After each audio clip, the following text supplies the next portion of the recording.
Bonjour à tous, aujourd'hui on se retrouve pour le résumé de la quatrième étape des routes de Zwift. Donc, comme vous voyez, c'est une étape avec de nombreux cols sur lesquels les coureurs vont se disputer 80 points pour le prix de la montagne. Une étape qui va probablement être primordiale dans la course au général et au maillot de meilleur grimpeur. Donc on se retrouve directement quasiment au sommet de la deuxième bosse, tout ça pour se rendre compte de la présence de Romain Bardet. Romain Bardet qui est là, sûrement pour prendre le plaisir, puisqu'il n'a pas mis de cardio-fréquence mètre. On l'avait croisé lors de la reconnaissance de la troisième étape et c'est sympa de le revoir ici.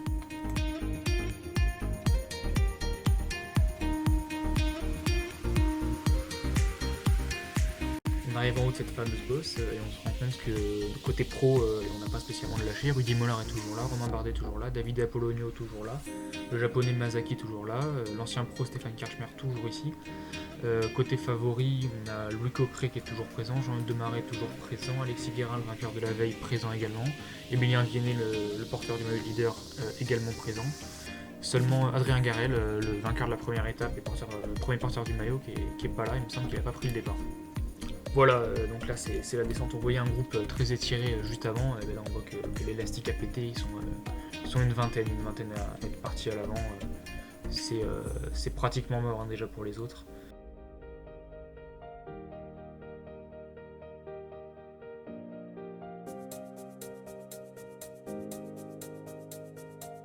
Donc on se retrouve là dans une difficulté pour voir que Romain Bardet a accéléré, il s'est extrait de son groupe échappé.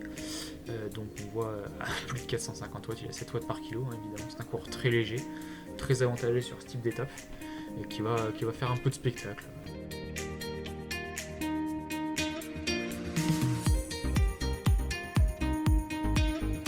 Et du coup, Joris Delbove a fait le jump pour aller rejoindre le coureur professionnel de la formation AG2R et ils vont faire un petit bout comme ça ensemble au début de la descente finalement. Et même s'ils sont deux, ils vont tenir tête assez longtemps à un gros groupe. Alors là, on voit un petit message qui s'affiche sur le live de la French Fusion, c'était pour signaler que le coureur roumain qui se trouve à l'avant était un gros tricheur, ou alors il avait mal calibré son trailer, qu'il fallait pas prendre pas en prendre en compte, hein, parce qu'évidemment, quand on met plus d'une minute à un groupe de coureurs comme ça alors qu'on est seul, on se doute que ce n'est pas très humain.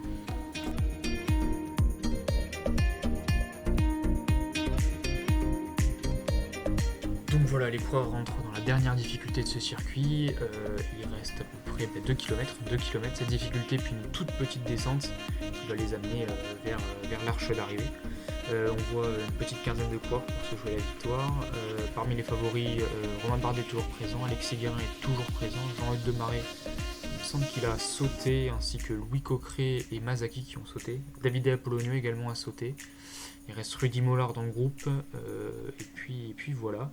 Là on voit qu'il pousse du 6 watts par kilo pour Romain Bardet, et on voit quand même que ça arrive à rentrer derrière Louis Coqueret et Masaki le japonais qui arrivent à refaire leur écart.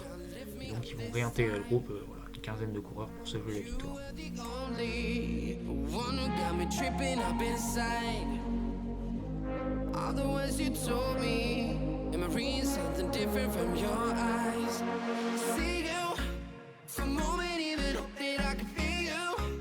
Et donc là on observe une petite accélération d'Emilien Vianney et d'Alexis Guérin, le leader et le vainqueur de la veille, qui essaient de foncer compagnie à leurs compagnons d'échappée.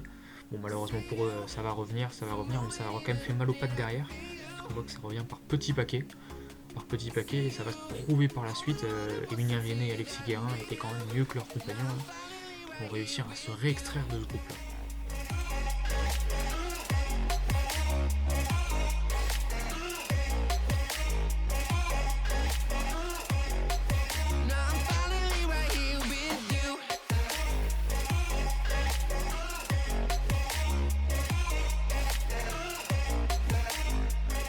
Voilà exactement ce que je vous disais, Alexis Guérin qui faut se compagner à ses compagnons. On voyait Louis Coqueret qui le suivait de près. Finalement, c'est plutôt Emilien Vianney qui a l'air plus en mesure de le rejoindre, mais vraiment un gros effort de Alexis Guérin qui va filer vers la victoire.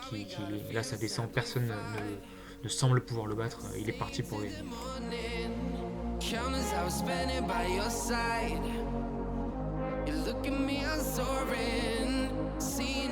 Et finalement Alexis Guérin qui au bout d'un bel effort va se faire déposer par Thomas Chassagne de l'équipe Division Occitanie, qui va venir faire encore une fois un bel effort à plus de 700 watts et qui va venir sprinter jusqu'à l'arche d'arrivée.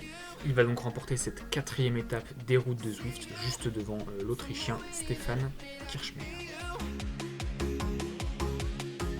Thomas Chassagne, donc le coureur de Team Pro-Emo qui vient de s'emparer de la 4e étape. Il était classé 9e au classement général avant le début de l'étape. Il va certainement faire une très très belle remontée au classement général. Le classement de l'étape donc, avec la victoire de Thomas Chassagne, la 2e place de Stefan Kirchmayr, je vous l'ai déjà dit, Rudy Mollard, le coureur de la formation FDJ qui vient chercher une belle place sur le podium, le Canadien Julien Gagne, ainsi que le maillot jaune Émilien Vianney complète le top 5. Pour le général, Jacques Le Breton, Alexis Guérin, Romain Compistrou et Louis Coqueret restent relativement bien placés. Émilien Vianney, donc, qui termine premier de tous les favoris au général, garde sa clinique de leader devant Alexis Guérin pour 5 secondes, Thomas Lemaitre pour 8. Ensuite, on a Jacques Le Breton à 48 secondes et Florent Castellarno à 2 minutes et 0,5 secondes.